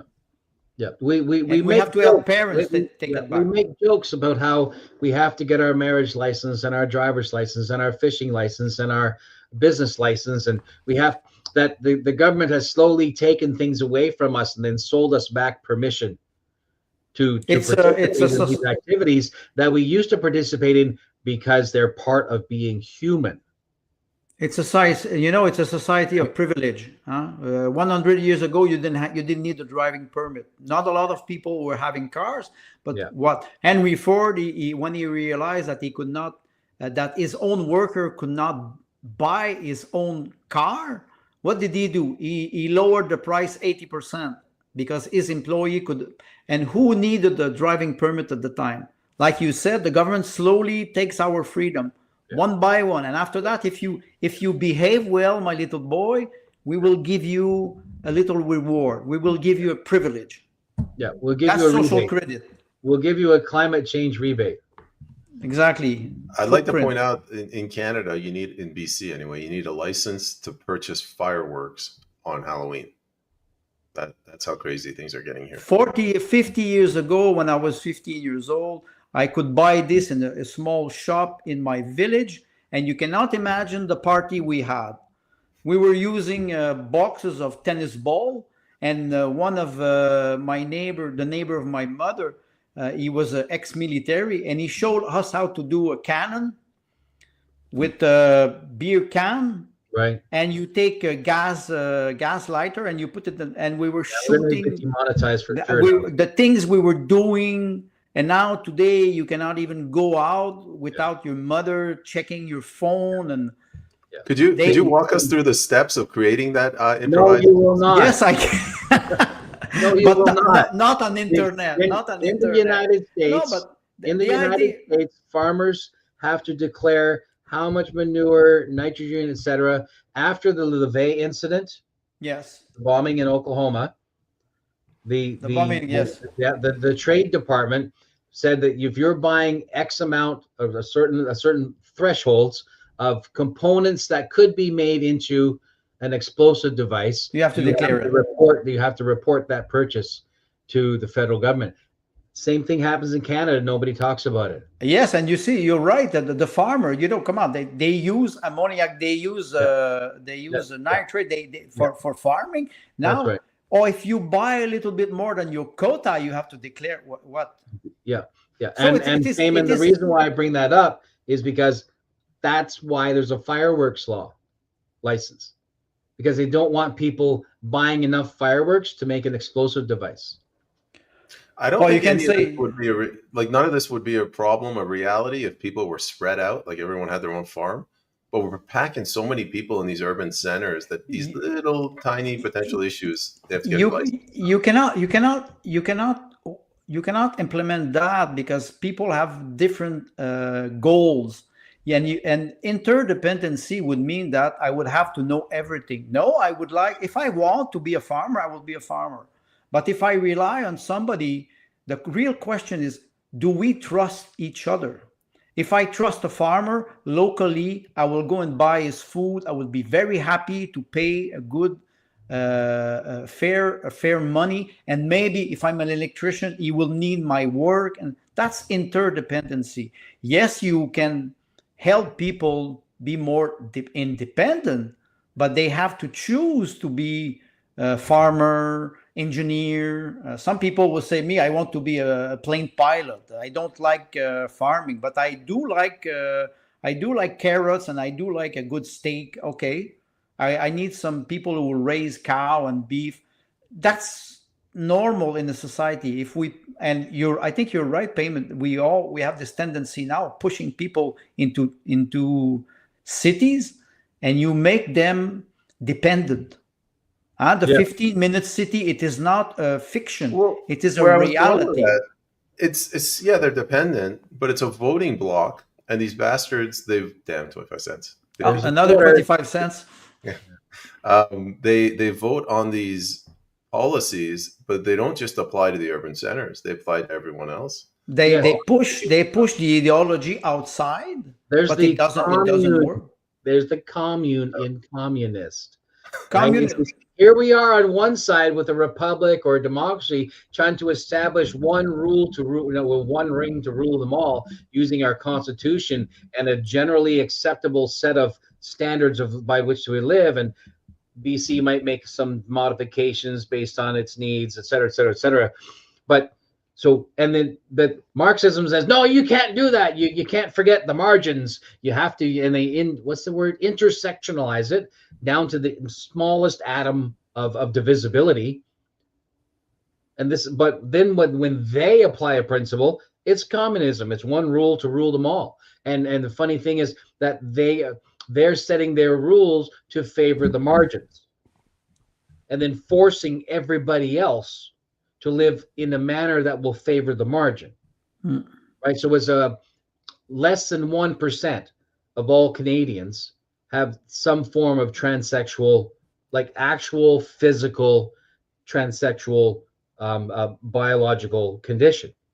Less than 1%. That's probably less than 1/10 of 1%. But they in order to grandstand their Marxist, intersectionalist, wokist garbage, they elevate this person on the platform and say, oh, this poor suffering so-and-so, who's literally saying, just leave me alone. Just leave me alone. And get this person on a pedestal so that they can jam their wokeism garbage down the rest of our throats. So the very same thing they accuse us of doing, they themselves are doing. Well, we go back to sectarianism, the incompetence, the DEI. People have this tendency today to hide in a position of a victim.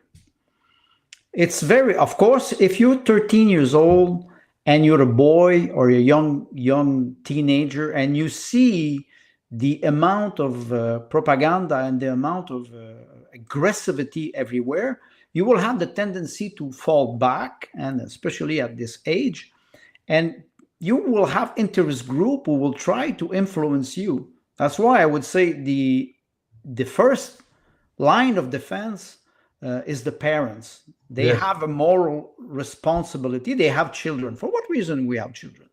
To perpetuate the mankind. I'm sorry for Trudeau. He said, "Oh, people kind. We cannot." Trudeau, I don't care about what he thinks. He's an ignorant. Mankind is fragile. Mankind is unique, but also extremely complex. We cannot apply a simple solution to a complex problem. We have to work together, and it will be many solutions. And when you need, or many action, and those action, they need a strategy. You can have a strategy with short-term action, middle-term action, and long-term action. And you can say, okay, we will fix the problem now, but we will try not to recreate the problem. So we will need a long-term strategy. Yes. And you need to be able to integrate as much political actor as possible. That's why the House of Commons, they don't work together. They never. You can disagree with the opposition. You have to work with them. Yes. Not against them. Yes. They follow line of interest. Yeah. And not I will use the expression the common good. They follow their own self-interest, interest of the political caste. Canada has few only small a few steps. small steps from pure socialism. Well, it's since my 20s we've been calling Canada a socialist democracy. Social secret. democracy, but It's an open secret. We have socialism with we have a socialism with an elected nobility. Yeah, the word democracy is overrated. Yes. Completely. Yeah. Let's start to talk about rights, value, duty, moral code, and let's work on that. But people, they don't want, they're stuck in the narrative. They're stuck in the narrative. We were talking about democracy, we were talking about monarchy and republic. We can show the positive side of a republic and the negative side. We can show the same thing with the monarchy, and then we can say, okay, maybe we will borrow a little bit of this system and a little bit of that system, and we will try to make something unique. And nothing will be perfect. We will always have to be, I think it was this comment, we will always have to be vigilant. Oh, the vigilance. That was Gary.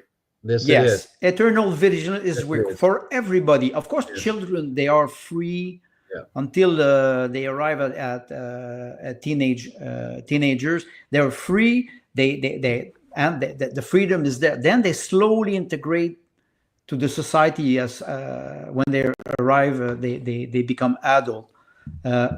But we have to preserve this small time of freedom for them to grow, to evolve, to flourish, and then to be able to contribute.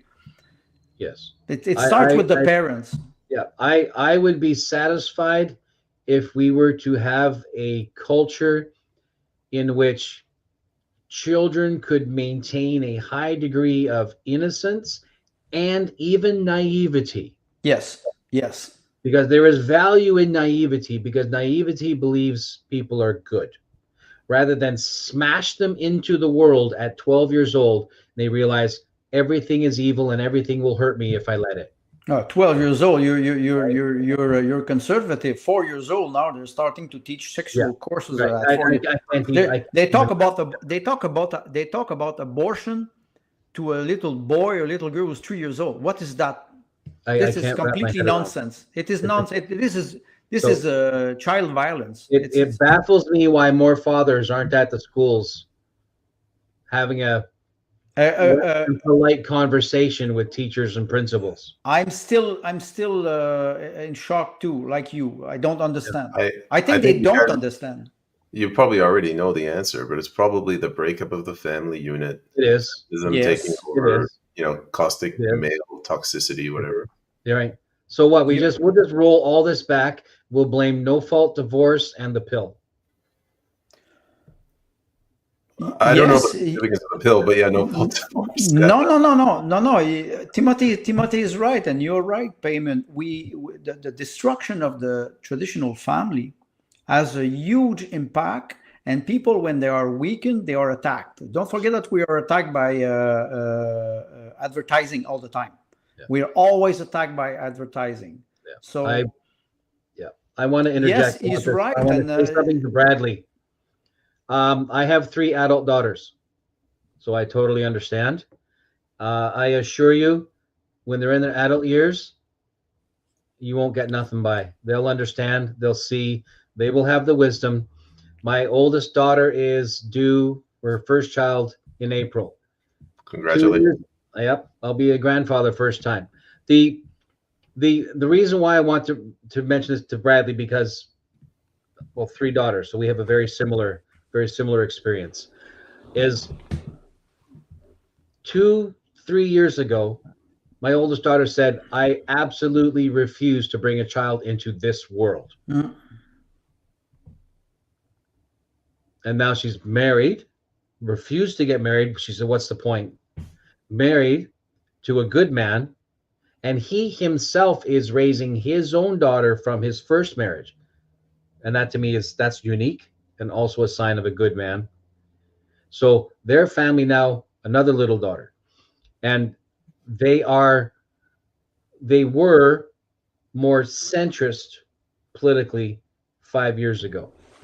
And their experience through the madness, I call it the period of madness, is what swung them more toward a more traditional view. And what I found most important is they chose not to be afraid, and binding in a family unit gave them hope and purpose. So your daughters they'll be fine. If 2000, you and your wife or whatever raise your daughters to think for themselves, they'll be fine. 2017, I had a conversation with my daughter, and she didn't want children. And she said, "Oh, maybe I should adopt at the time. Oh, we will save the planet." And she became pregnant. Yeah. And I became a grandfather in 2018. And after that, she changed. And, after that, it was the pandemic. But what I would say is that, yes, young generation, they're afraid. It's true, they're afraid. And it is a very terrifying world that they are in. And they are told every day, do not consume, do not have children. Now, the Time magazine puts what they call the DINK, double income, right. no kids. That's an old concept that they recycled from the 1990s. Yeah. And they tell people they make themselves they make them feel guilty about just talking about life, talking about children. And that's why you have a problem of immigration, because first of all, demography is falling everywhere in the Western world. Everywhere. It's those are facts. Yeah. And we will all be replaced. So when we have this possibility to have children or grandchildren, it's a blessing. Yeah. Yeah. And I think we should encourage young people, help them. Economically speaking, why are we having two parents who cannot even buy a house with two income? Yeah.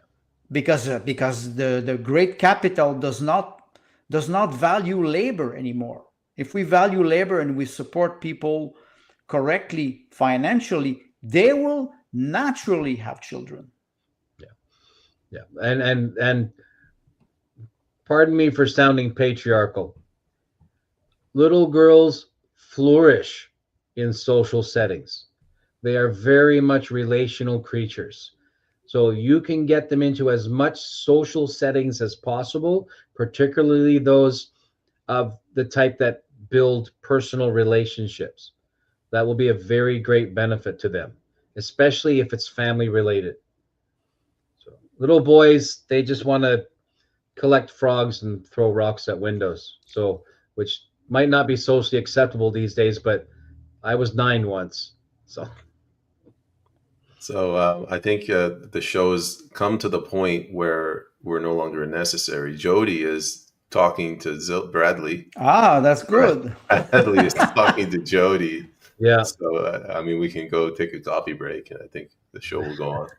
So we will become a dating agency, maybe. Yeah, we'll take a commission, I guess. Yeah. We'll still get the advertisement revenue. Yes. All right. Well, thanks to the viewer for the questions. Yes. Yeah. Very lively chats today. Comments. Yes. Yeah. So I just want to try to re-encourage everybody again. Get involved in your local community. Find a way. Right. Become part of your community. You're not very shy, Jody. You're just picky. And that's okay. That's perfectly fine. So it's perfectly fine. Yes. Yeah. Never date anybody you find on the internet. Not that I know anything about that. Well, but anyway, I found my wife on the internet. Right. Farmersonly.com. Russianbrides.com. Oh, that was complicated. I can tell you. Sport teams, intellectual clubs, social clubs, 4-H. Find ways to become involved in these things. Get your children involved in these things. The way to restore the quote unquote nuclear family of that, as it was termed in the 80s, the way to restore the traditional family is to do traditional family things. right? And then to find other families that do the same thing. Go out to your local market on the farmers markets, and hang out for an hour. Just show the children and let them see all the stuff, right? Or go and hawk your own wares, and become involved in your local community. That's the way around this, because we've become compartmentalized in our own lives. In our own lives, we've become that word that I can't pronounce anymore, right? So we've all become put in boxes. Yeah, that's the word. Yeah. Get involved in your town hall, your provincial politics, federal politics. Support politicians and legislators that you believe in. I could add something about what you're saying, Timothy. If they support politicians, local candidate or whatever, they need to have answers. If you talk to a candidate or you talk to an MLA, he has to be kind enough to answer. He has to be kind enough to take care of people. And we see now the political class is disconnected from reality. Yeah. I don't say they're all disconnected, but there's a majority of them who are not connected, and they have to step back and try to reconnect with people. That would be maybe the what we call the populist movement. Go into the crowd. I don't like Trump, but he goes to see people. We have to give him that. He goes to see people. He goes where are rallies, and he shake hands. Okay, he puts a lot of stage around it when he was serving French fry in a McDonald's, or with a garbage truck. But he does it because he understands theater. He understands theater, but he has the sense to go and meet people. He's not shy to meet people. I think he genuinely likes people. He likes people. You cannot be a politician if you don't like people. If you're a misanthrope, it doesn't work. It doesn't work. So you have to, maybe that would be the message to politician or candidate. Go meet people. You, Peyman, you're a candidate. You go and meet people. Maybe next election cycle. No, but I think it is important that we reconnect, like you said, Timothy. And reconnecting means natural behavior. Man is a natural animal. Our behavior, social animal. We are a social animal. We cannot be isolated. The pandemic has isolated us physically, but also intellectually and emotionally. We were isolated emotionally. We have to recreate those bonds of emotion between each other. Yep, and it caused significant harm to our children. They were the most vulnerable. Children and elders. They were the most vulnerable, and we did not take care of them correctly. I mean all of us and the government at a certain level, depending on the people. Some people resisted a lot, protected a lot. Some other did not do a lot. We can rebuild that. This is like 2 hours. How does Joe Rogan do this? Spirit animal. My spirit animal is the naked mole rat. I think that's how we'll close the show. All right. We'll end it on that note. I don't know how Joe Rogan does 6-hour programs. Oh, that's another question. Yeah, that's 2 hours. This is really good, people. Thank you for joining us. It was a pleasure to have those people who intervene. Yeah. A big thank you to the audience. And Tim, Andre, I'll see you guys next week. You will. You will. Bye-bye, everybody.